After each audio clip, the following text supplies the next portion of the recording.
Multi-fund accounting works a bit differently in Paxton Plus version 8. Instead of having a separate database for each fund, there is just one and everything is booked into the same place. You assign the fund code to every transaction that you enter. This allows you to book income and expenditure to and from the different funds in and out of the same bank account. You no longer have R and D account codes for restricted and designated funds. These will be set up as sub-funds underneath the relevant parent GPF fund, such as the Officers or Sergeants' Mess.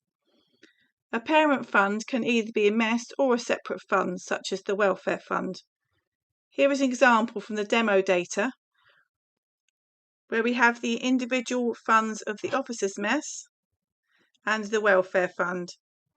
So you can see that there's a GPF fund, which is the parent fund, and then restricted and designated funds underneath, which are sub-funds.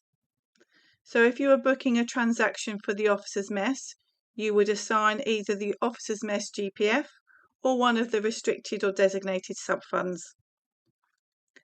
There's only one chart of accounts, and all transactions, no matter which fund they are for, are entered against the same account codes. For example, you could have one expenditure account code set up for insurance, and all money spent on insurance, no matter which fund, would use this account code. You'd then be able to view the entire unit spent on insurance, or break it down into parent funds, which are your MESS GPF funds, or sub-funds, which are your restricted and designated funds. After you've entered some data into the demo database, take a look at the account inquiry and fund inquiry screens. For example, if you look at account inquiry and select the main bank account, you can see all the entries under transactions and you can see which fund they belong to.